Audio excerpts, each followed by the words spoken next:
اور یہ جو ایلیمنٹس ہے، اب دوسرا کویسچن کو وہ آنسر کرنے کی کوشش کرتے ہیں کہ یہ بیسک ایلیمنٹس کہاں سے آئے جس سے پھر یہ پورا یونیورس بنا. تو وہ کہتے ہیں کہ یہ جو بیسک ایلیمنٹس ہے 4، یہ انڈسٹرکٹیبل اور ایٹرنل ہے، یعنی اس کو ختم نہیں کیا جا سکتا، یہ ابد سے ہے اور ہمیشہ تک یہ رہے گی. تو وہ کہتے ہیں کہ یونیورس کے یہ 4 عناصر ہیں، لیکن اس میں کوئی چینج بھی نہیں آتا.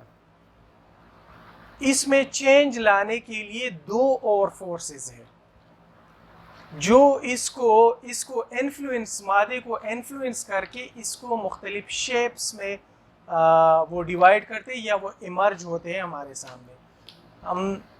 ہم جو کچھ بھی دیکھتے ہیں، whatever we see around us are basically made of these 4 elements.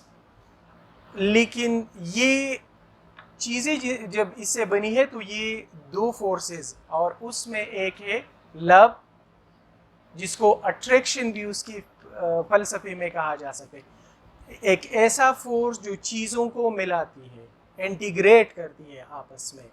اور دوسرا ایک فورس ہے جس کو وہ اسٹرائف کا نام دیتے ہیں، اسٹرائف یا ریپلشن، جو چیزوں کو ڈس انٹیگریٹ کرتی ہے یا میٹر کو ایک دوسرے سے الگ کرتی ہے.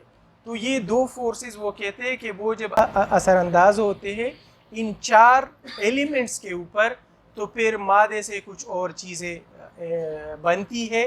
اور آج کل جو کچھ بھی ہمارے سامنے ہے، ہمیں نظر آتے ہیں، وہ ان چیزوں سے بنتی ہے. لیکن یہ پھر مختلف پروپورشنز میں، کسی میں فائر زیادہ ہے، کسی میں ایئر زیادہ ہے، اور کسی میں ارتھ یعنی مٹی وہ زیادہ ہے. وہ کہتے ہیں کہ پورا جو کاسموس ہے یعنی یونیورس ہے، وہ بھی ان چیزوں سے بنی ہے. پھر اس کی ایک تھیوری ہے، سائیکلک تھیوری آف یونیورس. وہ کہتے ہیں کہ یہ جو یونیورس تھا شروع میں، اس میں یا جو میٹر تھا اس کے اوپر لو کا یعنی اٹریکشن، اس کا انفلوئنس زیادہ تھا. تو اس میں یہ سارا میٹر ایک خاص اسفیئر میں مرتکز ہوا تھا، اس میں کنسنٹریٹ ہوا تھا ایک خاص اسفیئر کے اندر، ایک دائرے کے اندر. اور لو جب رول کر رہا تھا تو اس نے اسٹرائپ یا ہیٹ کو یا ریپلشن کو باہر نکال دیا تھا اس اسفیئر کے اندر سے. تو وہ کہتے ہیں کہ یہ گولڈن پیریڈ تھا، جس میں پیس تھا، جس میں مطلب کامنس تھا. اس کے بعد چونکہ یہ کانسٹنٹلی، جس طرح ہیگل اپنے فلاسفی کو، ڈائلیکٹیکل آئیڈیلزم کو ایکسپلین کرتے، تو اسی طرح یہ لو اینڈ اسٹرائپ بھی ہمیشہ کشمکش میں رہتے ہیں اور ایک دوسرے کے ساتھ ٹکراؤ میں رہتے ہیں. تو اس پیسفل پیریڈ کو ڈسٹرائی کرنے کے لیے اسٹرائپ نے اس اسفیئر کو بریک کیا اور اس کے اندر چلا گیا. تو اس کے بعد پھر دھماکہ ہوا، جسے ہم کمپیئر کر سکتے ہیں بگ بینگ کے ساتھ، اس طرح ہو سکتا ہے. تو اس کے بعد تمام مادہ جو ہے جب وہ اندر ہوا تو وہ ایک دوسرے سے دور چلا گیا، اور پھر دور جاتے ہوئے وہ مختلف عناصر ایک دوسرے سے ملتے بھی گئے، وہ ایک دوسرے کے ساتھ ملتی بھی گئی اور دور بھی ہوتے گئے. تو یہ وہ پیریڈ ہے جب وہ کہتے کہ زندگی وجود میں آئی. لو کا رول تھا، اسٹرائپ اندر ہوا، اور اس کے بعد جو ڈسٹرکشن ہوئی تو اس کے دوران زندگی وجود میں آئی، اسٹرائپ سے زندگی وجود میں آئی. لیکن بعد میں وہ اس سائیکل کو الٹا بھی بتاتے ہیں. تو زندگی وجود میں آئی، اور اب وہ کہہ رہے ہیں کہ ہم، یعنی اپنے دور میں وہ کہہ رہے ہیں کہ ہم اسٹرائپ کی ڈومیننس کا جو ایرا ہے، جس میں تمام عناصر ایک دوسرے سے الگ ہوں گے، اس کے کچھ ایگزامپلز ہمیں سی اور اوش اس کی شکل میں نظر آتے ہیں کہ وہ الگ ہوا ہے ایک بہت بڑا ماس پانی کا جو باقی عناصر سے ان سے. وہ کہتے ہیں کہ ایک ایسا پیریڈ آئے گا جس میں اسٹرائپ رول کرے گا، تمام چیزیں ایک دوسرے سے الگ ہوگا، اور پھر اس چیز کو لب جو ہے وہ اس کے اندر داخل ہو جائے گا اور پھر سے چیزیں ڈسٹرائی ہو جائے گی یا ایک کشمکش سٹارٹ ہوگا، اور یہ ایک سائیکل ہے، اس سے بنے گا، یونیورس بنتے جائیں گے اور ڈسٹرائی ہوتے جائیں گے۔ اب جب لائف کی اس نے بات کی تو لائف کے حوالے سے اس نے ایک تھیوری دی ہے ایوولوشن کی طرح، جس طرح ڈارون کی ایوولوشن کی تھیوری ہے، تو ایگزیکٹلی وہ نہیں ہے لیکن اس کے ساتھ مشابہت رکھتا ہے کچھ چیزوں میں۔ وہ کہتے ہیں کہ شروع میں جب زندگی بن رہی تھی لب اور اسٹرائپ کی ٹکراؤ کی وجہ سے، تو جب مختلف لیونگ تھنگز، اینیملز یا ہیومنز جب بن رہے تھے تو یہ اس شیپ میں نہیں جو ہمیں آج کل نظر آ رہے، بلکہ کسی کا انسان کا سر گھوڑے کے اوپر، کسی گھوڑے کا سر انسان کے اوپر، کوئی انسان اس طرح کے ان کے پاؤں شولڈر کے ساتھ لگے ہوئے، کسی کے ہاتھ پاؤں کی جگہ لگے ہوئے، تو وہ پرفیکٹ انسان نہیں تھا۔ اور یہ جو پرفیکٹ انسان بعد میں وجود میں آیا تو یہ ایک بلائنڈ چانس کے تھرو، بالکل ایکسیڈنٹلی، ایک پرفیکٹ جو آج کل موجود شکل میں ہے یہ انسان وجود میں ہے، بن گیا اچانک، یعنی اس کے ہاتھ پاؤں ٹھیک ٹھیک اپنی جگہ پہ لگے تھے۔ تو پھر وہ کہتے ہیں کہ یہ جو شیپ ہے اس نے سروائیو کیا، سروائیول آف دی فٹیسٹ یا جو نیچرل سلیکشن ہے ڈارون کی، اور باقی جو مختلف اشکال تھے یا جو مختلف شیپس تھے انسانوں کے یا اینیملز کے، وہ ختم ہو گئے۔ تو یہ ڈارون، اگرچہ ڈارون سے اختلاف اس کی یہ ہے کہ یہ جو چیزیں ہیں ایک تو لب اینڈ اسٹرائپ کی وجہ سے، اور دوسرا یہ کہ ان کا جو الٹیمیٹ جو اینڈ ہے یہ کہاں پہ جائے گا، تو وہاں پہ یہ اس سے مختلف ہے۔ اس کے علاوہ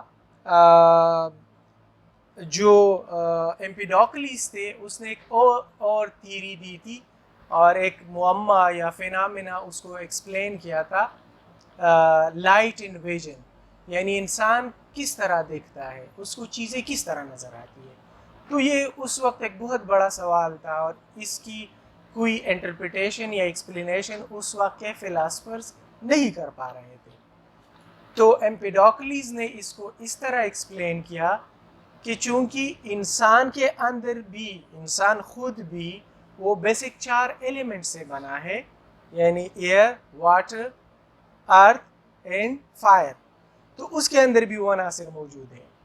اور جب انسان کی آنکھوں سے ریز نکل کے، شعاعیں نکل کے کسی بھی چیز پہ لگتی ہے تو وہ بھی تو ان عناصر سے بنا ہے، تو یہ آپس میں مل کے اس کے تھرو انسان کے ذہن میں وہ ویژن جو ہے یا وہ پکچر وہ ایلومینیٹ ہوتا ہے یا وہ کریٹ ہوتا ہے۔ اور یہ جو تھیوری تھی ویژن کے حوالے سے یا نظر کے حوالے سے، تو یہ بہت زیادہ فیمس رہی اور تقریباً 2000 سال تک میں نے جس طرح کہا اس کو سچ مانا گیا اور اس پہ آگے بھی ریسرچ ہوتا رہا۔ اس کے علاوہ ایمپیڈوکلیس کے اوپر باقی جس طرح شروع میں کہا میں نے، باقی جو فلاسفرز تھے ان کا انفلوئنس تھا، پائتھاگورس اس کا انفلوئنس تھا، تو اس کی سوچ مذہب کے حوالے سے یا اس کے حوالے سے وہ کہتے ہیں کہ وہ یقین رکھتے تھے ٹرانس مائگریشن آف سولز پہ، ری انکارنیشن آف سولز، کہ یہ جو لائف اینڈ ڈیتھ ہے یہ صرف ہمارا پرسیپشن ہے، ادروائز یعنی کوئی ڈیتھ نہیں ہے، بلکہ انسان جب مر جاتا ہے تو اس کی روح کسی دوسری چیز میں داخل ہوتی ہے، وہ اینیمل بھی ہو سکتا ہے۔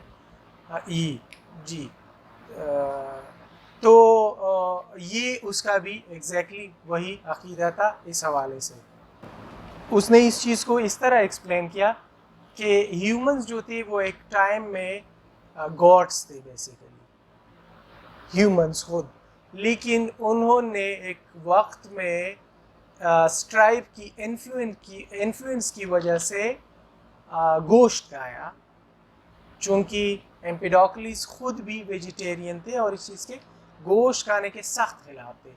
تو جب اس نے گوشت کھایا اس گاڈ نے، تو اس کو ایز اے پنشمنٹ بیچ دیا گیا زمین پہ.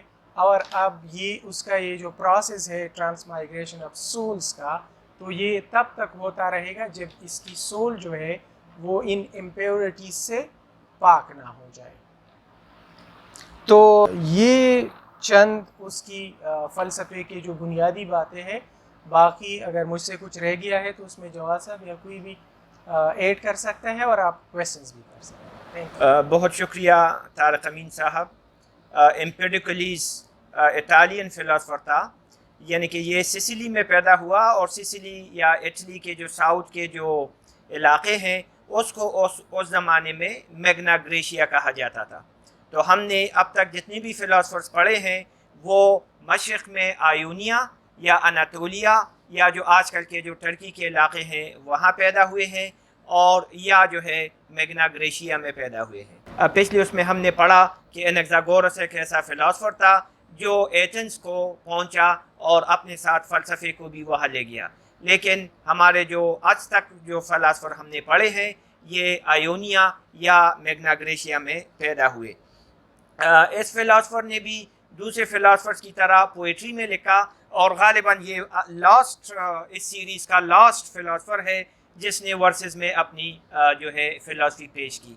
دوسرے فلاسفرز کی طرح اس کا فلسفہ بھی کی کتاب کو نیچر کہا گیا, جس کے رینڈملی کچھ وہ ورسز اویلیبل ہیں, پوری کتاب جو ہے اس کی اویلیبل نہیں ہے. بعض کرٹکس نے اس کو ایک گڈ پوئٹ بھی کہا ہے کہ یہ ایک اچھا پوئٹ تھا. برٹن رسل نے اس کو god, philosopher, man of science اور چارلٹان یا بہروپیہ کہا ہے. اتنے زیادہ کریکٹر جو ہیں اس میں موجود تھے. یہ شخص اپنے آپ کو کبھی گاڈ بھی کہتا تھا اور کبھی اپنے آپ کو سینر بھی کہتا تھا.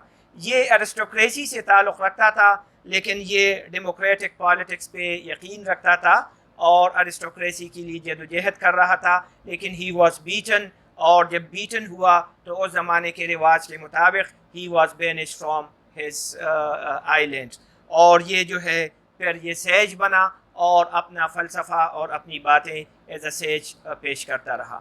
اس کی سائنس کیا ہے اور اس کی جو فلسفہ کیا ہے اس پہ طارق امین صاحب نے ہمیں بتایا.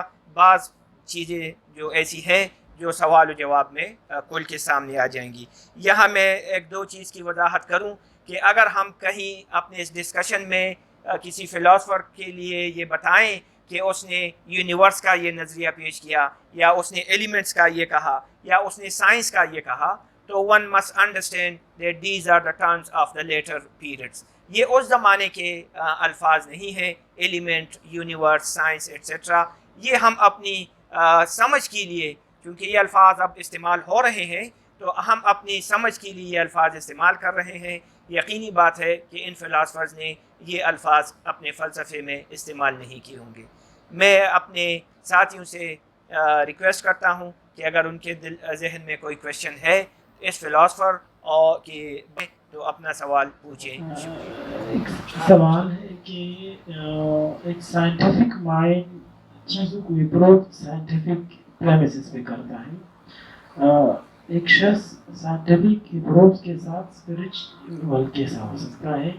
لو ایک ایبسٹریکٹ ورڈ ہے اور اس نے اس کو ایک سائنٹیفک پرنسپل میں استعمال کیا, تو یہ ایپیڈیمکس کنفیوز تھا یا ان کا اس کے متعلق کیا نظر ہے؟ ایک طرف وہ اسپرچول ہو سکتا ہے, دوسری طرف وہ سائنٹیفک پرنسپل پہ اپنا فلاسفی کا بنیاد رکھتا ہے.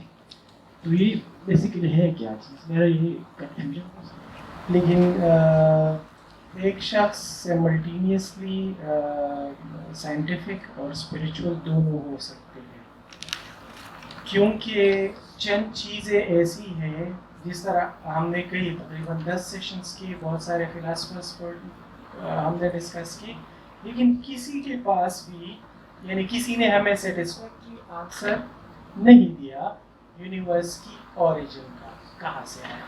ہم ضرور مطلب لازمی طور پر سارے جو فلاسفرز ہیں وہ اسپریچولیٹی کی طرف جاتے ہیں, وہاں سے مدد لے لیں. ادروائز اس کا جو فلسفہ ہے یا اس کی جو جسٹیفیکیشن ہے وداؤٹ اسپریچولیزم وہ ادھوری رہ جاتی ہے. مطلب اس نے ضرور کسی اسپرٹ کو ماننا ہوگا, کسی ایک ایسی اینٹی کو ماننا ہوگا. تھینک یو سو مچ. بہت زیادہ ڈیٹیل پریزنٹیشن تھی, اور یہ کہ بہت ساری چیزیں ہمیں لرن کرنے کو ملی. اس بندے نے جو کہا کہ 4 عناصر ہیں, اور 4 عناصر کے بارے میں یہ بتاتا ہے کہ وہ اٹرنل ہے, مطلب یہ موجود تھے اور موجود رہیں گے. اور پھر ان کی میکسچر سے مختلف جو چیزیں ہمیں نظر آ رہی ہیں وہ اس سے بنتی رہی ہیں. پھر اس نے جو میری ذاتی اپنی جو ریسرچ ہے اس کے مطابق کہ اس نے 4 عناصر کا تو ذکر کر لیا کہ اس کی آریجن یا اس کی بینگ کیا ہے وغیرہ وغیرہ, لیکن یہ جو لو اور ہیٹ کا اس نے استعمال کر لیا کہ کائنڈ آف فورس ہے, کہ جس طرح کی مادی قوتیں ہیں یا فزیکل جو فورسز ہیں وغیرہ, اس بندے نے 2 قسم کی فورسز کو آئیڈینٹیفائی کر لیا, ایک لو کا اور دوسرا وہ اسٹرائک کا. لیکن پھر یہ کافی بہت زیادہ عجیب قسم کی بات ہے کہ لو والی فورسز کو اس بندے نے ڈسٹرکشن کے ساتھ ایک قسم ریلیٹ کر دیا, اور اسٹرائک سے اس بندے نے زندگی نکال دی. مطلب جب یہ وہ جو ایک زمانے کے یہ ساری جو 4 ایلیمنٹس تھے جب یہ کمبائن تھے تو they were because of the force of the love. لیکن جب اسٹرائک آیا تو اسٹرائک سے یہ پھر ان اے وے ڈسنٹیگریٹ ہو گیا, اور پھر اس کی وجہ سے زندگی وغیرہ پیدا ہو گئی. تو کیا اس بندے نے یہ جو لو اینڈ اسٹرائک کے جو فورسز ہیں اس کے بارے میں کوئی اور ڈیٹیل ہمیں ملتا ہے؟ لو اور اسٹرائف سے مراد ہم اٹریکشن, لو سے ہم اٹریکشن اور یونٹی لے سکتے ہیں, اسٹرائف سے مراد ہم ریپلشن وغیرہ لے سکتے ہیں. تو یہ وہ والا لو نہیں ہے ان اے سینس جو ایبسٹریکٹ لو ہمیں ذہن میں آ جاتا ہے. بہرحال یہ جو لو کی اسفیئر میں under the force of love یہ 4 ایلیمنٹس ور ٹوگیدر, لیکن جب پھر اسٹرائف اندر آیا تو اس نے دھماکے سے اس کو, لیکن اس دھماکے سے جو ہے یہ کائنات کی جو چیزیں ہیں چاند ستارے وغیرہ بنے, کہیں ہاتھ بنے, کہیں پیر بنے, کہیں دڑ بنا, کہیں جسم بنا. لیکن وہ جب ایک ساتھ ہوتے ہیں تو وہ ایگزیکٹ یعنی کہ انسان کا سر ہے اور مچھلی کا دڑ ہے, تو یہ کوئی ایسی صحیح وہ نہیں بنے. تو سروائیول آف دا فٹسٹ, اور یہ لو کی وجہ سے بنتے ہیں. تو شاید یہ لائف جو بنی ہے اسٹرائف نے اس کو جو ہے دھکا دیا ہے, لیکن under the force of love جو ہے پھر یہ آپس میں اکٹھے ہوئے ہیں. اور اس نے کہا ہے کہ اس کائنات کے بارے میں کہ یہ ایٹرنیٹی سے ہے, and it has become without any purpose, اس کا کوئی پرپز نہیں ہے اور یہ ابد تک جاری رہے گی, اور یہ بائی چانس بنی ہے, اور مطلب ہے کہ اس کے بنانے کا کوئی خاص مقصد نہیں ہے. جو ہمارے دیگر فلاسفرز ہیں جو یہ سمجھتے ہیں کہ کائنات بنی ہے, عربی یا اردو میں اس کے لیے جو چیز ابد سے ہو اس کے لیے قدیم کا لفظ استعمال ہوتا ہے, اور جو بعد میں بنائی گئی ہو اس کے لیے حادث کا لفظ استعمال ہوتا ہے. تو یہ ایک بڑا کویشچن ہے امنگ دا فلاسفرز کہ یہ کائنات حادث ہے یعنی کہ بنائی گئی ہے یا قدیم ہے. تو اس نے کہا کہ یہ قدیم ہے اور اس کے بنانے کا کوئی جو ہے وہ خاص مقصد نہیں ہے.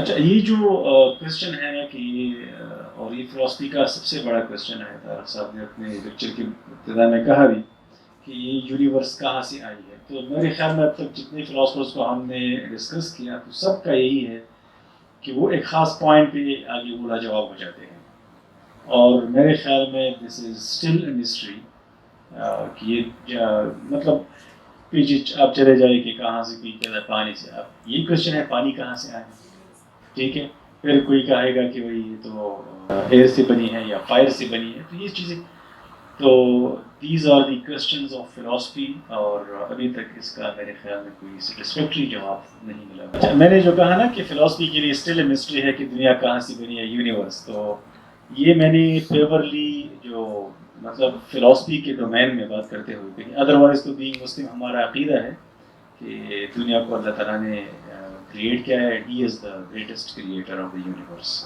یہ دو عناصر آپ نے بتا دیے میجر, لو اینڈ اسٹرائف. ایک کو اگر ہم ایسوسیٹیو فورسز کہیں یا دوسرے کو ڈسوسیٹیو تو ٹھیک رہے گا. اور دوسری بات, یہ لائٹ اینڈ ویژن تھیوری کیا چیز ہے؟ Love and strife, these are the forces. جو عناصر ہیں چار, وہ ایئر, واٹر اور ارتھ اور فائر ہیں. دے آر ایلیمنٹس, عناصر اربع بعد میں ہم بات کر بھی لیں گے. اور یہ لو اینڈ اسٹرائف جو ہیں یہ فورسز ہیں جو اس کو مختلف تناسب میں ملاتے ہیں اور اس سے اور اس سے مختلف چیزیں بنتی ہیں. تو بہرحال یہ لو اینڈ اسٹرائف جو ہیں یہ فورسز ہیں. اچھا, لائٹ اینڈ ویژن کا جو اس کی تھیوری ہے, ایک میں بات کلیئر کرتا جاؤں کہ اس کے جو دونوں تھاٹس تھے یا آئیڈیاز تھے یونیورس کے حوالے سے اور یہ ویژن کے حوالے سے, دونوں غلط ثابت ہوئے. ظاہر ہے وہ غلط ہے لیکن اس وقت اس کو صحیح مانا گیا. تو یہ ویژن کے حوالے سے کہ ہمیں کوئی چیز ہم سے فاصلے پہ ہونے کے باوجود ہمیں کس طرح نظر آتا ہے, یعنی یہ آنکھ میں اس طرح کیا چیز ہے جو چیزوں کو کیپچر کر کے اس کا پکچر لے کے ہمیں دکھاتا ہے. تو اس کا کسی کے ساتھ کوئی اس کو نہ تو ایکسپلین کر سکتا ہے کہ یہ کس طرح یہ پروسیس ہوتا ہے, چیزیں ہم کس طرح دیکھتے ہیں, اور نہ اس کو انٹرپریٹ کر سکتے. تو اس نے کہا کہ چونکہ جو چیزیں ہم دیکھتے ہیں وہ بھی سیم ایلیمنٹ سے بنا ہے, یعنی یہ جو چار ایلیمنٹس ہیں, اور چونکہ ہم خود بھی یا ہماری آنکھ وہ بھی ان ایلیمنٹ سے بنا ہے, اس وجہ سے ریز کے تھرو جب ہمارے آنکھوں سے ریز نکل کے ان عناصر پر پڑتی ہے تو وہ ہمیں نظر آ جاتا ہے. تو یہ اس نے کوشش کی تھی اور اس کو صحیح مانا گیا تھا یہ ایکسپلینیشن.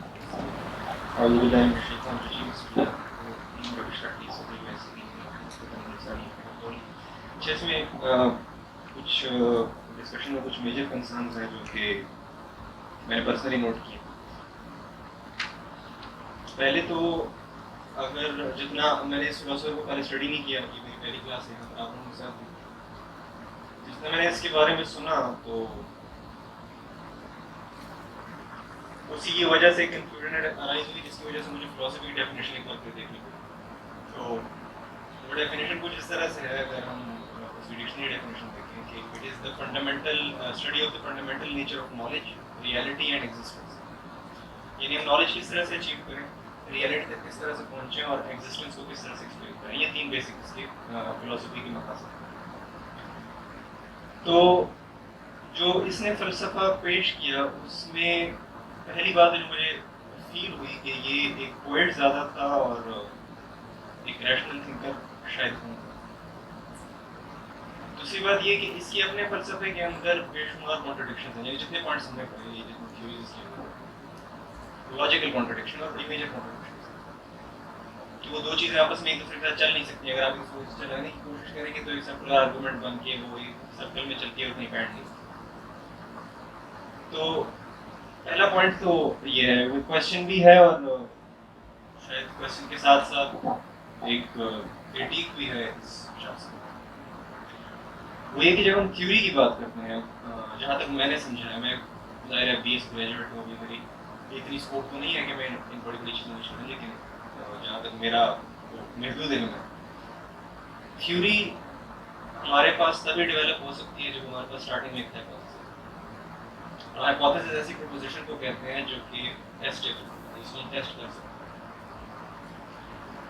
اب پرابلم یہ ہے کہ اس کی تھیوریز کو ہم نے تھیوری تو کہہ دیا ہے, اس کے پیچھے ہائپوتھیسس کیا تھی, اور کیا اس ہائپوتھیسس کو کبھی ٹیسٹ کیا گیا؟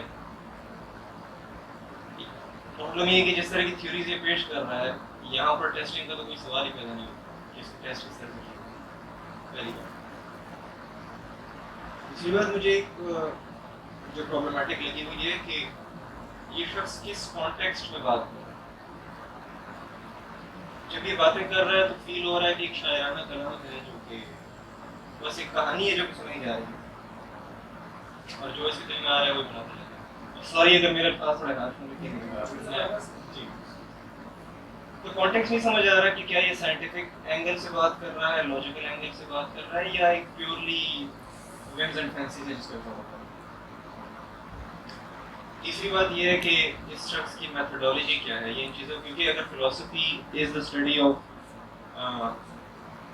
آف نوئنگ ریئلٹی یا فنڈامنٹلز آف نالج, تو ریئلٹی تک پہنچنے کے لیے کچھ لاجیکل اسٹیپس ہونے چاہیے جس کو فالو کرنا چاہیے. ان اسٹیپس کی بیسس پہ انسان ریئلٹی تک پہنچے. تو اس کی میتھڈالوجی کیا ہے, یہ جو یہ ساری باتیں کر رہا ہے اس کی بیسس کیا رکھتا ہے.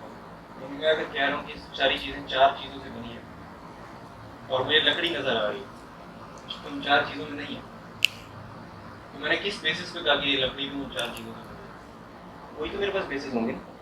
تو یہ بہت پرابلمٹک قسم کی تھیوری ہے. تو ظاہر ہے یہ بہت ہی پریمیٹیو ہے, لیکن لگتا ہے ایسا ہے کہ اس فلسفر نے سوچ کے کام نہیں کیا, مطلب ایک ریشنل اپروچ سے کام نہیں کیا. مجھے یہ چیز پرابلمٹک. دوسری یہ کہ لو اور جو ہم اسٹرائف کی بات کر رہے ہیں, یہاں پر ایک بہت بڑی لاجیکل کانٹرڈکشن ہے, کیونکہ جس طرح سر نے ایکسپلین کیا کہ جب لو تھا تو سارا کچھ اکٹھا تھا, سارا کچھ پیسفل تھا. پیسفل کا مطلب آرڈر, کہ ہر چیز آرڈر تھی, ایک منظم جی ترتیب سے. پھر اسٹرائف آیا, اس نے ایک دھماکہ کیا اور جی بگ بینگ ہوا, اور مختلف عجیب و غریب قسم کی اشیاء وجود میں آنے لگی جو کہ انسٹیبل تھی. اور لو اور اسٹرائف کے جھگڑے اور ان کے کسی نہ کسی ایکویلیبریم پہ اچیو ہونے پر ایک پرفیکشن اچیو ہو گئی بائی چانس. اب پرابلم یہ ہے کہ جب لو تھا تب بھی پرفیکشن تھی جی, جب لو تھا اور سارا کچھ اکٹھا تھا تبھی تو پرفیکشن تھی. تب اسٹرائف نے آ کے گڑبڑ کی. اب جب پھر پرفیکشن اچیو ہوئی, اب اسٹرائف آ کے یا لو آ کے کہیں نہ کہیں کوئی گڑبڑ پیدا اسی طرح سے نہیں کرتا. یہ بھی ایک بالکل ایک کہانی ہے جو یہ گھٹتی گئی. پھر اس کے علاوہ جو اس نے بات کی تھیوری آف ایوولوشن سے ریلیٹڈ, جس کو ہم اگر زبردستی ریلیٹ کرنا چاہیں تو ریلیٹ کر سکتے ہیں, لیکن تھیوری آف ایوولوشن ایک بالکل ڈفرینٹ چیز ہے جس کی ایک سسٹمیٹک اپروچ ہے. میں نہیں کہہ رہا ہوں کہ ٹھیک ہے, اس میں بڑے اعتراضات ہیں, سائنٹیفک ایکیڈیمیا میں بڑے اعتراضات ہیں, لیکن اس کی اپروچ ایٹ لیسٹ سائنٹیفک. تو ایک بڑی جو کانٹرڈکشن تھی وہ یہ تھی کہ اس نے اسٹارٹنگ میں کلیم کیا کہ انسان جو تھے وہ گاڈس تھے. اب وہ خود گاڈ تھے. جب انہوں نے میٹ کھائی یعنی گوشت کھایا تو ان کو پنش کیا گیا. سوال یہ پنش کس نے کیا؟ جب وہ گاڈ خود تھے تو پنش کرنے والا کون تھا؟ اور ابھی ان کو واپس کون لائے گا اگر یہ خود ابھی گاڈ نہیں ہے اور کوئی اور گاڈ بھی نہیں ہے؟ اور تیسری بات یہ کہ اگر میں کہتا ہوں یہ بندہ ریلیجس ہے تو یہ ریلیجن کو ڈیفائن کس طرح کر رہا ہے؟ اس کے نظریے میں گاڈ کیا ہے؟ یہ بھی بہت بڑا کوشچن رائز ہوتا ہے کہ اگر یہ خود کو گاڈ کہہ رہا ہے تو کسی اور چیز کو گاڈ نہیں کہہ سکتا, کیونکہ گاڈ سیلف سفیشینٹ ذات کو کہا جاتا ہے. اور اس کے علاوہ جب میں کوئی بھی لاجیکل کنکلوژن پہ آتا ہوں, میرے پاس کچھ اسٹارٹنگ ایگزیمز ہونے چاہیے جن کو میں مطلب اگر سائنٹیفک اپروچ کی بات کروں تو میں کوئی بھی تھیوری پیش کرتا ہوں یا کوئی بھی کسی سائنٹیفک اپروچ کو لے کر چلتا ہوں تو اس سے پہلے میں کچھ اسٹارٹنگ ایگزیمز لیتا ہوں. وہ ایگزیمز کیا ہوتے ہیں؟ وہ کچھ ریئلٹیز ہوتی ہیں جن کو میں ریئلٹی مان کے آگے چلتا ہوں. اس نے جس چیز کو ریئلٹی مانا اس کو بھی کسی لاجیکل دائرے میں ایکسپلین نہیں کر پایا. یعنی وہ ایگزیم, اگر مثال کے طور پہ میں کسی چیز کو ایگزیم کے طور پہ لیتا ہوں تو ایٹ لیسٹ مجھے اس کی کچھ نہ کچھ لاجک پتہ ہوتی ہے. ایٹ لیسٹ مجھے اتنا پتہ ہوتا ہے کہ یہ میرے سامنے سچائی واقع ہو رہی ہے, میں اس کو دیکھ سکتا ہوں, ایٹ لیسٹ میں آبزرو کر سکتا ہوں اس کو. مثال کے طور پہ جب میں نیوٹن کے لا کی بات کرتا ہوں تو اس کے اگر ایگزیم کی میں بات کروں, بہت ہائپوتھیٹیکل قسم کی ایگزامپل ہے, مجھے نہیں پتہ نیوٹن کی کیا اپروچ تھی, اس کے ایگزیمس کیا تھے, لیکن ایک ایگزامپل صرف میں دے رہا ہوں کہ ایٹ لیسٹ مجھے اتنا پتہ ہے کہ فورس کیا چیز ہے اور میں موشن کو بھی ڈیفائن کر چکا ہوں, مجھے پتہ ہے کہ موشن کس طرح سے ہوتا ہے. اب میں یہ کہہ سکتا ہوں کہ جب فورس لگتی ہے تو ایکسلریشن پروڈیوس ہوتی ہے. اور جب فورس نہیں لگتی تو کوئی ایکسکیوز نہیں ہوتی, چیز یونیفارم یونیورسٹی کے ساتھ چلتی ہے. یہ ایگزیم نہیں ہے اس کا, میں پھر یہ ڈسکلیمر دے رہا ہوں, لیکن میں صرف ایک ہائپوتھیٹیکلی اس کو ایک ایگزیم کے طور پہ ٹریٹ کیا اس کو. پھر اس بیس ریالٹی سے میں اپنی آرگومنٹ بلڈ کرتا ہوں. پرابلم یہاں پہ یہ ہے کہ کوئی ایگزیم بھی نہیں ہے, تو اگر میں اس کو ایز اے فلاسفر ٹریٹ کر رہا ہوں تو میں کس بیسس پہ ٹریٹ کر رہا ہوں, اینڈ کوشچن یہ ارائز ہوتا ہے سب سے بڑا. اگر اتنی لاجیکل کانٹرڈکشنز کے ساتھ کوئی چل رہا ہے تو وہ کون سی بات ہے جس نے آج کے سائنسدانوں کو بھی اتنا انسپائر کیا کہ وہ اس کی تھیوریز کو اسٹڈی کرتے ہیں, اور پہلے تو اس کو تھیوری کہتے ہیں اور پھر اس کو اسٹڈی کر کے اس کو ایک فلاسفر مانتے ہیں. اصل میں محمود بھائی میرے خیال میں یہ اس کو ہم علم ایپسٹیمالوجی میں اس کو بیک پروجیکشن اور پریزنٹمنٹ کہیں گے. آج علم جتنا اگر اس کو ہم سسٹمیٹک کہیں اور جو چیزیں بنی ہے اس کو ہم اس دور پہ اپلائی کر رہے ہیں, تو اس سے پھر بڑی کنفیوژن پیدا ہوتی ہے. آپ اس اینشین فلاسفی کو جو بالکل پریمیٹیو دور میں کہتے ہیں, پریمیٹیو کا ہمارا لفظ ہے, اور اس کو جو ہائپوتھیسس آپ ڈیولپ کریں گے, پھر ایگزیم ڈیولپ کریں گے, یہ آج کے دور کی پیدا کردہ چیزیں ہیں علم کی دنیا کی. اس کو ہم وہاں اپلائی نہیں کر سکتے اس کے دور پہ. بات دوسری بات یہ ہے, اس کو ہمیں ہمیشہ ذہن میں رکھنا چاہیے اگر آپ وہاں ہسٹری پڑھیں, کہ وہاں چیزیں یہاں ڈیمارکیشن نہیں ہوئی تھی. یہ سائنس ہے, یہ فلاسفی ہے, یہ ریلیجن ہے, یہ مائتالوجی ہے, یہ مسٹیسزم ہے, یہ چیزیں سب کا مجموعہ تھی. علم بھی اس طرح ہوتا تھا کہ سارے لوگ سب چیزیں اکٹھے پڑھتے تھے. مذہب بھی ہوتا تھا ایک ہی مدرسے میں, اور سب کچھ ایک ہی جگہ ہوتا تھا. تو ان کا یہاں ڈیولپ نہیں ہوا تھا. علم کی دنیا میں, سوشل سائنسز میں, سائنس میں اگر آج کی جو ڈیمارکیشن ہوئی ہے یا آج کے فارمولے ہیں, آپ اس کو وہاں اپلائی کریں گے تو پھر یہ بالکل الٹ چیز ہو جائے گی. یہ پھر آپ اس کو نفاذ نہیں کر سکتے. اس کو اسی دور کی روشنی میں اس میں پڑھیں گے. آج کی جو جدید علم ہے اور جو روشنی ہے جس کو ڈیولپ کیا جاتا ہے, تو پھر وہ بالکل ایک الٹ چیز نظر ہو جاتی ہے. یہ اکثر کبھی علم کی دنیا میں خطرناک چیز ثابت ہوتی ہے. آپ کو اسی کانٹیکس میں پڑھیں گے. آپ کی کوشچنز بہت زیادہ ویلڈ ہیں میرے خیال میں. جس طرح سب نے ذکر کیا, اگر ہم آج کے دور سے دیکھ لیں تو بالکل ویلڈ ہیں. اور ایک چیز ذہن میں رکھنی چاہیے کہ we are studying the evolution of philosophy, اور اس میں ہمیں مسئلہ کہاں پہ آ رہا ہے. ایک تو انہوں نے کیا لکھا ہے, اوریجنل ٹیکسٹ از ناٹ.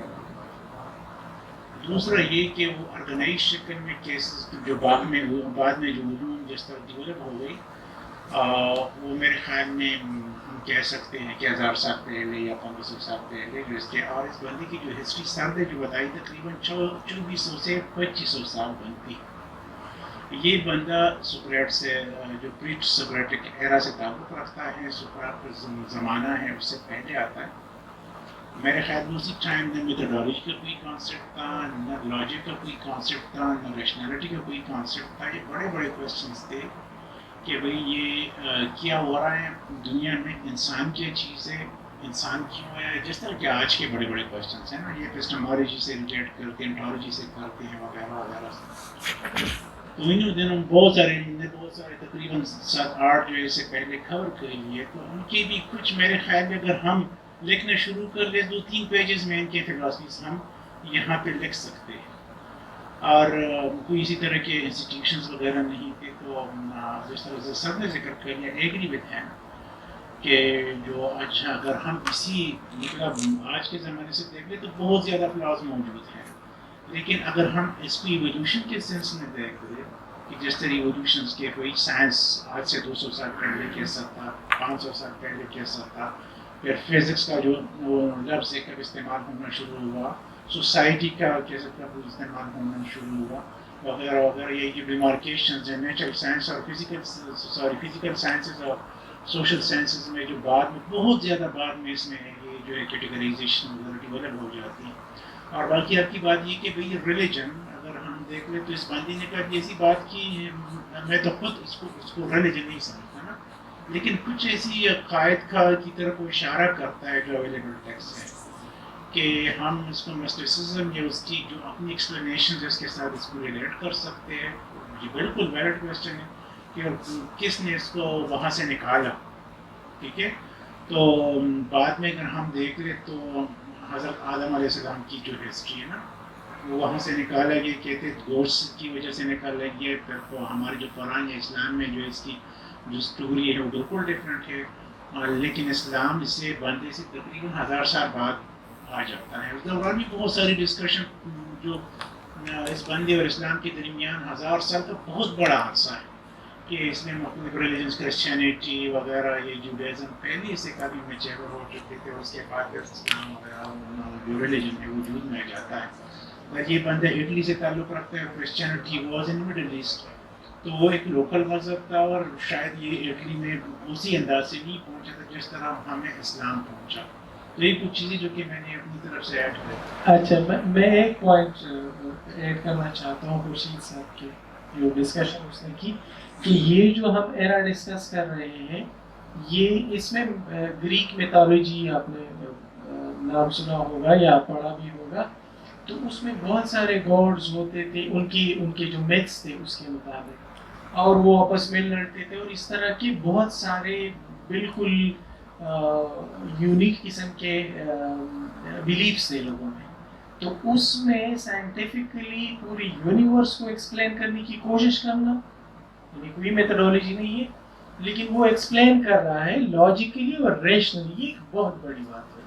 ہمیں پہلی دفعہ چند لوگ ایسے جو ریویلڈ ٹیکسٹ کے تھرو نہیں, یا کسی دیوتا سے بات نہیں سنی اس نے, بلکہ اپنے عقل کے تھرو وہ جو فزیکل یا میٹیریل فینامنا ہے اس کو انٹرپریٹ اور ایکسپلین کرنے کی کوشش کر رہے ہیں. تو ہم اس کو یا اس کا جو کنٹریبیوشن ہے اس کو ایک ہی اس میں اسی طرح ریجیکٹ نہیں کر سکتے. اس کا بہت بڑا کنٹریبیوشن ہے in the evolution of philosophy or knowledge. I just like to add one point. آپ کے پوائنٹس بالکل بجا ہیں اور میں نے بہت انجوائے کر دیا. آپ نے بڑے میٹیکولسلی ان کو اسٹڈی کیا. Which is, I would like to add one point, that we are the product of 2021. And he is talking about in 490 up to 434 BCE. ٹھیک ہے, تو اتنا عرصہ ہم جن سیولائزیشن سے گزر چکے ہیں, تو اس میں ہم مثلا اب ہم کرٹیک بھی کرتے ہیں, نالج کا لیول اتنا آ چکا ہے کہ ہم کہتے ہیں کہ یار یہ کیا چیز ہے, لیکن اس وقت انہوں نے جو باتیں کی تھی that was really based on some scientific truth, and that's why I think him that he was the first person, and I really enjoyed the theories he produced. Thank you very much. صرف ایک misconception clear کرنا چاہتا ہوں, یہ کہ میں نے ایک ڈسکلیمر درمیان میں دے دیا تھا, لیکن شاید میں نے اس کو ایمفسائز اتنا نہیں کیا تو مس ہو گیا پوائنٹ. میں نے شروع میں یہ کہہ دیا تھا کہ میں یہ ہرگز نہیں ثابت کرنا چاہ رہا کہ میں آج کے نالج کے لیول کی بیسس پہ اس کو فالسیفائی کرنے کی کوشش کر رہا ہوں, کیونکہ اس نے کوئی چیزیں نہیں کی تو اس لیے اس کی غلطی تھی. میں نے کہہ دیا تھا کہ میرے کویشچنز بھی ہیں اور کرٹیک بھی ہے. میرا مین سوال یہ تھا جو اس سب کے اینڈ پہ جو ارائز ہوتا ہے کہ how is that different from a random person making claims.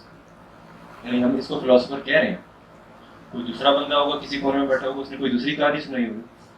On what basis do we classify someone as a philosopher? اگر یہ بھی ایک کہانی سنا رہا ہے اور ایک دوسرا بندہ بھی ایک کہانی سنا رہا ہے, تو اس میں اور اس میں کیا ڈفرینس ہے؟ یعنی اس کی اپروچ میں وہ کیا خاص بات ہے کہ ہم اس کو فلسفی کے طبقے میں ڈال رہے ہیں اور دوسرے بندے کو ریجیکٹ کر رہے ہیں؟ ہمارا جو فلسفے کا سفر ہے اصل میں یہ علم کے فروغ کا یا علم کی ترقی کا سفر ہے. اور آپ کو یہ 4 عناصر کی تھیوری ہمیں بھی عجیب لگتی ہے, آپ کو بھی لگی. اس سے پہلے ایک فلاسفر جو he was the first philosopher, وہ کہتا ہے ساری چیزیں پانی سے بنی ہیں, تیلیس. دوسرا کہتا ہے کہ نہیں ہوا سے بنی ہے, اور چوتھا کہتا ہے پائتھاگورس, تیسرا کہ یہ جو ہے یہ آگ سے بنی ہے. He is a big philosopher کہ اس نے ایک تو اپنی طرف سے ارتھ اس میں شامل کیا, اور پھر کہا کہ نہیں یہ چاروں سے مل کر بنی ہے.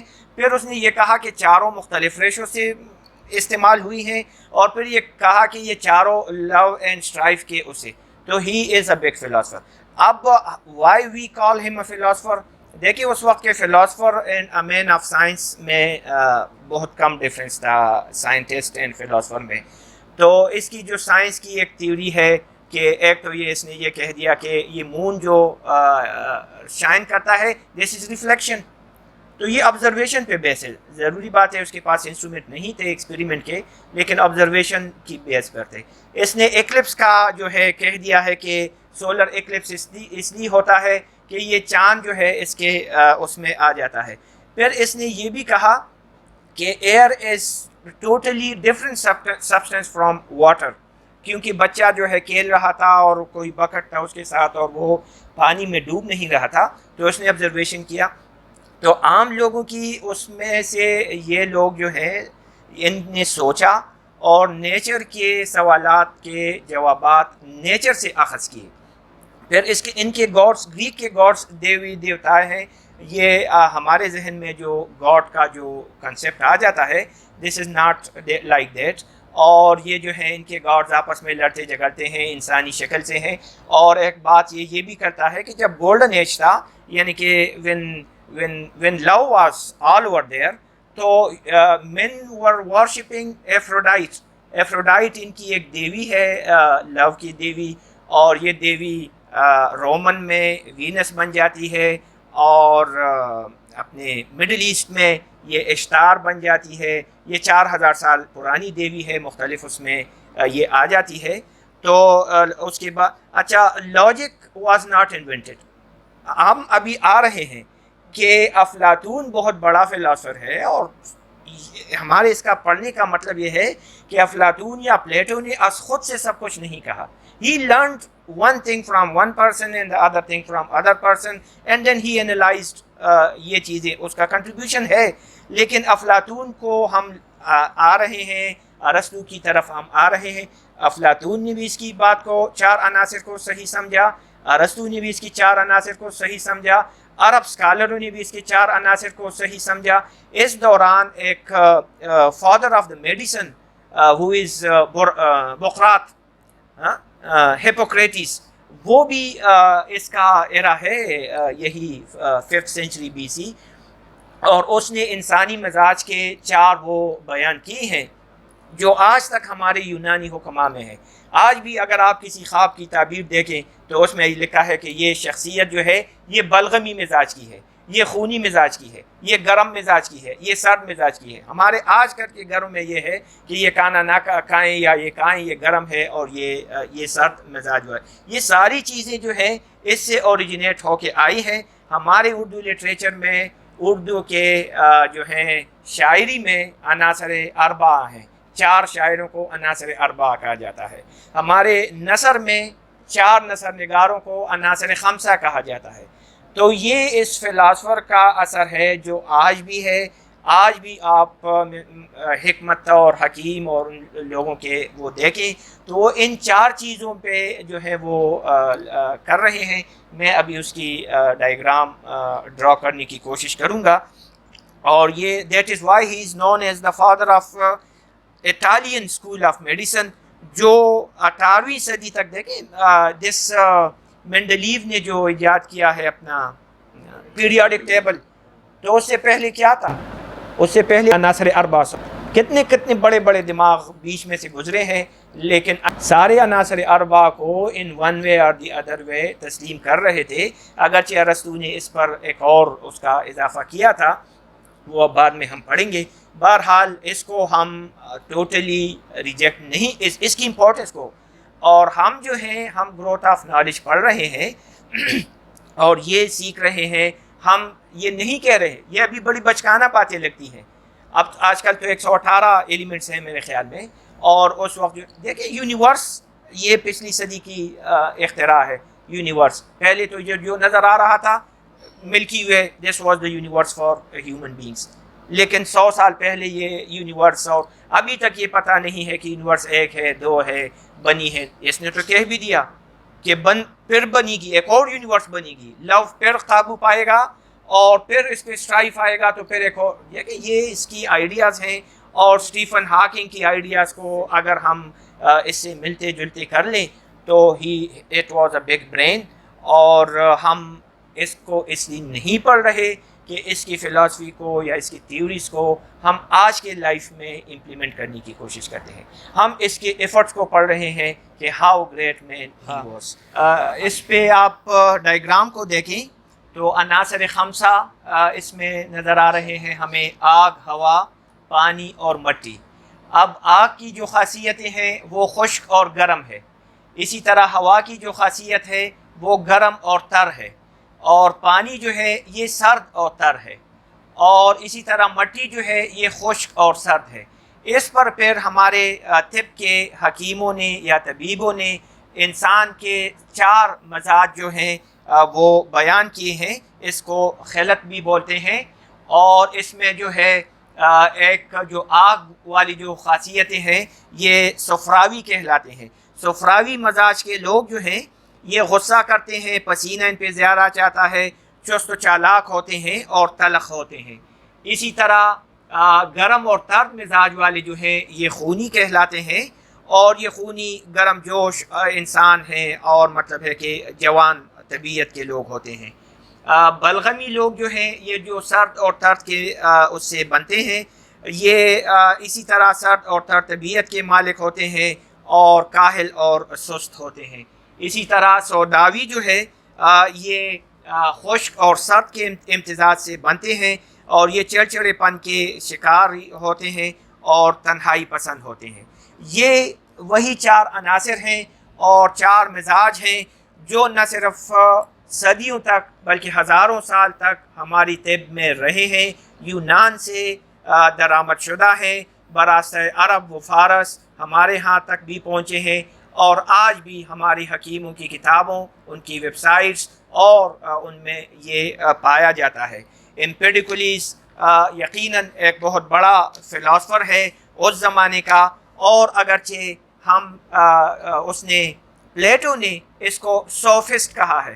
سوفسٹ کون ہیں وہ اگلے یا 11ویں یا 12ویں سیشن میں ہم ڈسکس کریں گے کہ سوفسٹ کون ہیں. اس کی موت جو واقعہ ہوئی ہے یہ اپنے پیروکاروں کے ساتھ تھا، اور شاید ان کو اپنی خدائی یا اپنی برتری یا اپنی گناہگاری کا ثبوت دے رہا تھا، اور اس نے جلتے ہوئے آتش فشاں میں چھلانگ لگائی اور اس میں اس کی موت واقعہ ہوئی. ایک شاعر نے اس پہ لکھا ہے موت پہ: great Empedocles, that ardent soul, kept into Etna and was roasted whole. ایٹنا اس پہاڑی کا نام ہے، اور کہتا ہے کہ یہ بڑا آرڈنٹ، بڑا سول تھا، بڑی روح تھا، بڑا انسان تھا، اور یہ ایٹنا میں اس نے چھلانگ لگائی اور اس میں یہ روسٹ ہوا. اس کے ساتھ اس کی موت واقعہ ہوئی. اگلے فلاسفر کو ہم اگلے سیشن میں پڑھیں گے. تب تک کے لیے اجازت دیجیے گا. خدا حافظ.